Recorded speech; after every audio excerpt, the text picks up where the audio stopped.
Les Mille et une nuits, traduit par Antoine Galland, tome 1er. Nuit 26.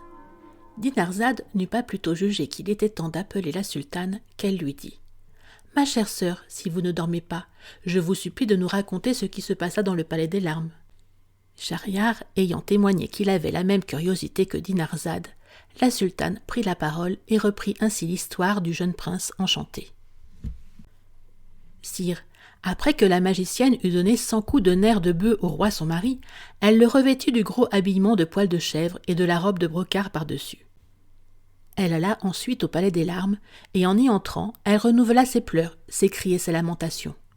Puis, s'approchant du lit où elle croyait que son amant était toujours. « Quelle cruauté, s'écria-t-elle, d'avoir ainsi troublé les contentements d'une amante aussi tendre et aussi passionnée que je le suis.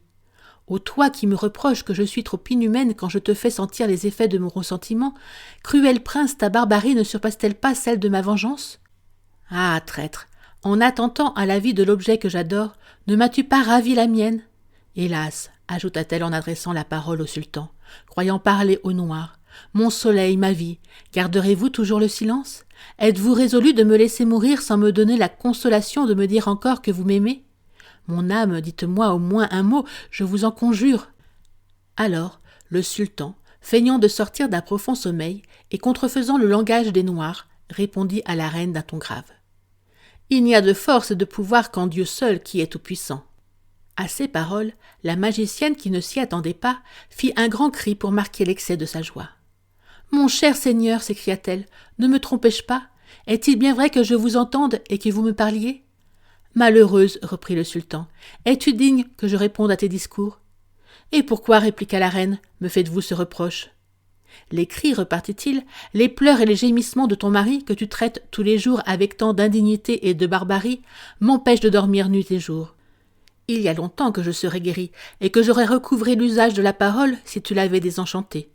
Voilà la cause de ce silence que je garde et dont tu te plains. » « Eh bien, dit la magicienne, pour vous apaiser, je suis prête à faire ce que vous me commanderez. Voulez-vous que je lui rende sa première forme? »« Oui, répondit le sultan, et hâte-toi de le mettre en liberté, afin que je ne sois plus incommodé de ses cris. » La magicienne sortit aussitôt du palais des larmes. Elle prit une tasse d'eau et prononça dessus des paroles qui la firent bouillir comme si elle eût été sur le feu. Elle alla ensuite à la salle où était le jeune roi son mari. Elle jeta de cette eau sur lui en disant « Si le Créateur de toutes choses t'a formé tel que tu es présentement, ou s'il est en colère contre moi, ne change pas.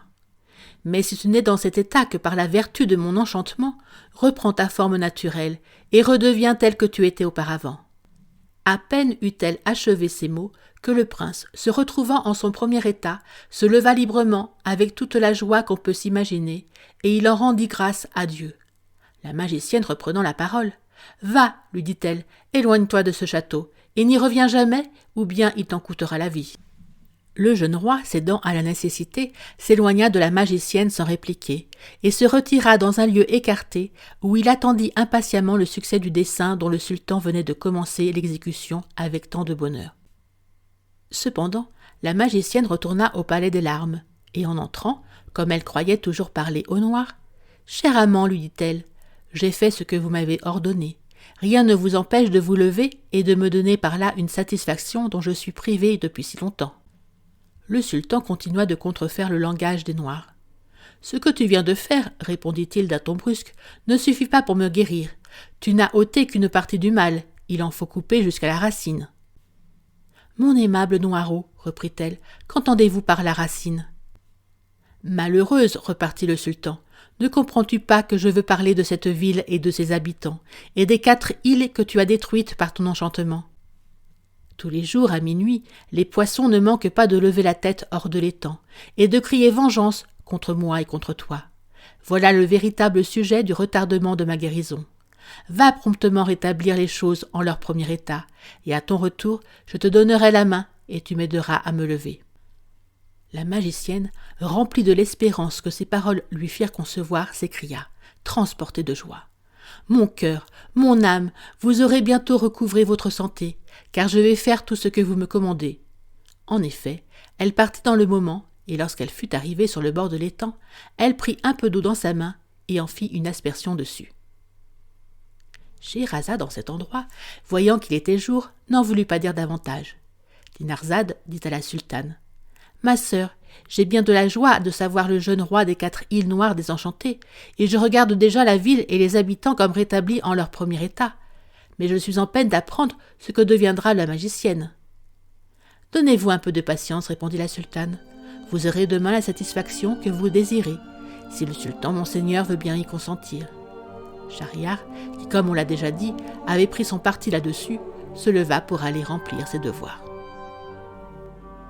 Merci d'avoir regardé cette vidéo. Afin de me soutenir, n'oubliez pas de liker la vidéo en cliquant sur le pouce et abonnez-vous à la chaîne, c'est gratuit.